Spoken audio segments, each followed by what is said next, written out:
Hello बच्चों, मैं अमर sir. बच्चों, कल आपका चैप्टर है यहाँ पे, अगर देखते हैं तो ऋजुरेखीय पथ पर गति, या फिर इंग्लिश में अगर कहें तो motion along a straight line बोलेंगे, जिसमें आपने वेग, समय ग्राफ पढ़ा और एक समान त्वरित गति के समीकरण पढ़े।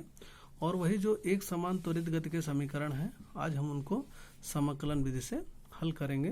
तो बच्चों, यहाँ पे लिखा हुआ है कि समाकलन विधि से गति के समीकरणों की व्युत्पत्ति, यानी कि अंग्रेजी में derivation of equations of motion using integration method. तो बच्चों, आपको पता है कि जो त्वरण होता है वेग परिवर्तन बटे समयांतराल होता है। तो यहाँ पर a equal dv upon dt होगा। यहाँ हम फर्स्ट पॉइंट ले रहे हैं, और यहाँ पर अगर आप देखेंगे तो dt को a से मल्टीप्लाई करेंगे तो dv इक्वल a dt होगा। अब यहाँ पर हम समाकलन का साइन लेंगे, उच्च सीमा और निम्न सीमा लेंगे। और यहाँ पर देखिए समाकलन का साइन, आपका निम्न सीमा u, उच्च सीमा v, और यहाँ पर dv इक्वल इंटीग्रेशन का साइन, यहाँ पर आपका निम्न सीमा 0 और उच्च सीमा आपका t, और यहाँ पे a dt। अगर आप देखें तो यहाँ पर हम बात करें तो अगर कोई भी वस्तु है या फिर गतिमान वस्तु है, अगर उसका प्रारंभिक वेग u है, या फिर अगर कहें कि वो विरामावस्था में है, तो यहाँ पर जो टाइम है वो आपका 0 होगा। लेकिन बच्चों, ऐसा होता नहीं है, यहाँ पर हम लोग डेरिवेशन के लिए कर रहे हैं।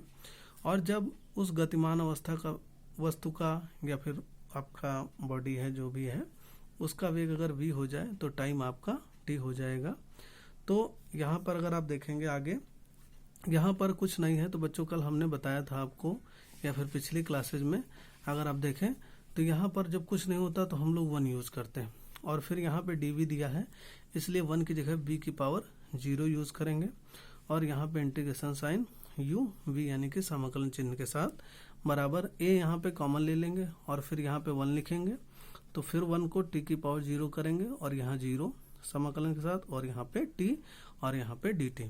तो बच्चों, यहाँ पे फार्मूला है सच दैट इंटीग्रेशन का साइन x की पावर n dx जो आपका होता है x की पावर n+1 अपॉन n+1 हो जाएगा। और ये बच्चों हमने समाकलन का 1-2 मेथड आपको बताया है। सो यहाँ पर देखिए कि यहाँ पे बिग ब्रैकेट में आप सॉल्व करेंगे, क्योंकि आप फार्मूला देखिए, यहाँ b की पावर 0 dv कर लीजिए, और फिर यहाँ पे वैल्यू आप पुट करिए तो आपका यही आएगा।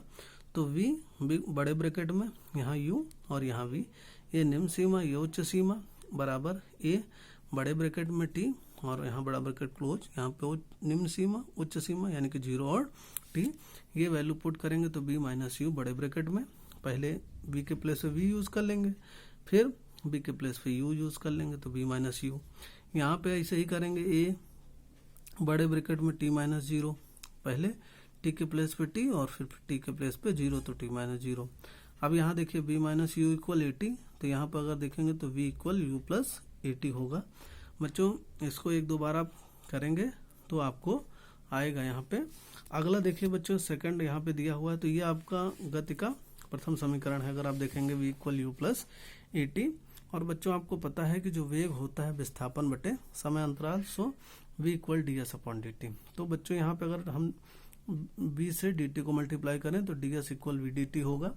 और आपको पता है यहाँ पे कि ds इक्वल v की वैल्यू u प्लस 80 है, पुट कर दिया यहाँ पे dt, तो ds इक्वल मल्टीप्लाई कर दीजिए, अंदर गुड़ा u dt प्लस 80 dt, यानी कि ds equal u dt plus का 80 dt। आगे बच्चों फिर उसी तरीके से हम यहाँ पर समाकलन करेंगे। तो यहाँ पे देखिए ds लिखा, और यहाँ पे समाकलन के साथ यहाँ पे u dt plus 80 dt small bracket में या फिर छोटे ब्रैकेट में, और फिर उसके बाद समाकलन का साइन। अब यहाँ पे देखिए, जब बच्चों विस्थापन 0 है तो समय आपका 0 है, जब विस्थापन s है तो समय आपका t है, यानी कि वस्तु प्रारंभिक अवस्था में है और फिर गतिमान हो गई। तो यहाँ पर फिर आप देखिएगा समाकलन का साइन 0s और यहाँ पे ds, और फिर आगे देखेंगे इक्वल समाकलन का साइन 0t, हम अलग अलग कर लेंगे u dt प्लस यहाँ से एक कॉमन करके 0t dt कर लेंगे। अगर आप देखें तो यहाँ पे हम एक साथ भी लेंगे, लेकिन आगे सॉल्व करना है इसलिए पहले ही कॉमन कर लिया। यहाँ पर फिर आप देखिए समाकलन के साइन 0 और यस, यहाँ पे 1 दिया हुआ है तो हम लोग एस नॉट यानी कि डी एस इक्वल यहाँ पे यू, फिर समाकलन का साइन यहाँ पे 0 और टी की पावर 0 डी टी प्लस यहाँ पे अगर आप देखेंगे तो ए समाकलन का साइन 0 टी यानी टी डी टी। बच्चों ये हमेशा याद रखना कि अगर कुछ नहीं दिया होता तो वहाँ पे 1 होता है, और फिर जिस तरीके का आपका दिया होगा ये वैसे ही हम लोग पैरामीटर यूज कर लेते हैं। अगर ds है तो s करेंगे, dv है तो v करेंगे, t है तो t यूज करेंगे, तो वैसे ही यहाँ पे लिखेंगे और फिर सॉल्व करेंगे। देखिए फार्मूला आपका x की पावर n dx दिया हुआ समाकलन के साथ इक्वल x की power n plus 1 upon n plus 1 होगा।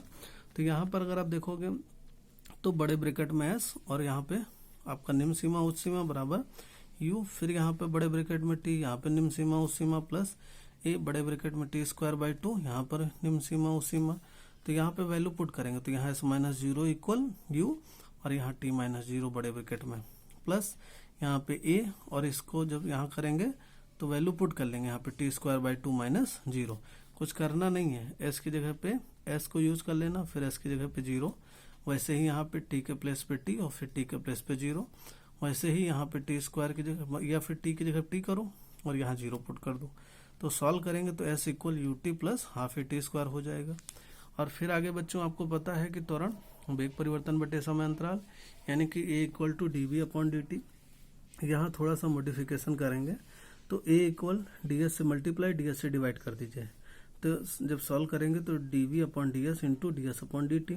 तो आपको पता है कि जो वेग है विस्थापन बटे समय अंतराल, तो यहाँ v रख लेंगे और D V upon D S वैसे ही रहेगा, तो a equal V D V upon D S. तो यहाँ सॉल्व करेंगे तो अगर आप देखेंगे तो वी डी वी ये देखिए लिख लिया और a से डी एस को मल्टीप्लाई कर दिया a डी एस। और फिर यहाँ पे अगर आप देखेंगे तो बच्चों अगर आप देखें तो यहाँ पर ये आपका दिया हुआ है इंटीग्रेशन साइन के साथ, फिर यहाँ पे वी डी वी लिखेंगे, इंटीग्रेशन का साइन ए डी एस। और फिर बच्चों अगर आप देखें तो जब आपका इनिशियल वेलोसिटी u और फाइनल वेलोसिटी आपका 0 होगा, क्योंकि आपको पता है यहाँ पे ध्यान से थोड़ा समझिएगा, इनिशियल वेलोसिटी आपकी u यानी कि वस्तु आपका प्रारंभिक अवस्था में है, और बाद में अगर आप देखें यहाँ पे तो गतिमान अवस्था में हो गई यानी कि यहाँ पे v और फिर यहाँ पे s। तो फिर एक बार देख लीजिएगा विरामावस्था में है यानी कोई विस्थापन नहीं, गति अवस्था में है विस्थापन s हो गया। फिर यहाँ पर देखेंगे बच्चों u v v D v equal a common कर लेंगे और कुछ नहीं है तो 1 की जगह पे एस नॉट, यहाँ 0 और एस, तो यहाँ पे एस नॉट डी एस, और ये आपका यू वी और ये 0 और एस, ये आपका उच्च सीमा और निम्न सीमा ही है। और यहाँ पर फिर बच्चों अगर आप देखेंगे तो बड़े ब्रैकेट में बी स्क्वायर बाई 2, और यहाँ पर अगर आप देखें तो ये आपका निम्न सीमा और ये आपका उच्च सीमा बराबर a बड़े ब्रैकेट में s और यहाँ पे 0 और आपका स्मॉल s। अब कुछ नहीं करना है, इसकी जगह पे ये वैल्यू पुट कर दीजिए और इसकी जगह पे ये पुट कर दीजिए, ऐसे ही यहाँ पे करना है। तो v square by 2 minus u square by 2 बड़े ब्रैकेट में इक्वल a बड़े ब्रैकेट में minus 0, v square minus u square by 2 कर लीजिए। यहाँ पे देखेंगे तो एस हो जाएगा, 2 से इससे मल्टीप्लाई कर दीजिए तो v square equal to u square plus 2 s हो जाएगा। आगे अगर हम लोग देखेंगे यहाँ पे तो गुरुत्वाधाइन गति या फिर मोशन अंडर ग्रेविटी, तो यहाँ पे पहला ए दिया हुआ है नीचे से ऊपर की दिशा में, तो जो विस्थापन है वो एच की तरीके से होगा, जो त्वरण है वो माइनस जी होगा। तो यहाँ पे पहला देखेंगे तो फर्स्ट आपका v equal u minus g t, second आपका h equal to u t minus half g t square, third आपका v square equal u square minus 2gh। इसी तरीके से बी में देखेंगे ऊपर से नीचे की दिशा में तो एस इक्वल आपका एच होगा, ए इक्वल प्लस जी होगा। फर्स्ट करेंगे तो v equal u plus g t, second आपका h equal u t plus half g t square, third आपका v square equal u square plus 2gh। और यहाँ पे दिया हुआ है कि वाहनों की अवरोधन दूरी या फिर स्टॉपिंग डिस्टेंस ऑफ व्हीकल्स, तो D S equal minus u square upon 2a। तो अगर देखें तो यहाँ पे गति का तीसरा समीकरण लगाते हैं और उसकी जगह पे हम v आपका 0 यूज कर लेते हैं, और फिर ds जब सॉल्व करेंगे तो आपका माइनस यू स्क्वायर बाई 2 आएगा। और यहाँ पर भी बच्चों हम केवल गति के समीकरण में s बराबर h और a बराबर g केवल पुट कर रहे हैं। धन्यवाद।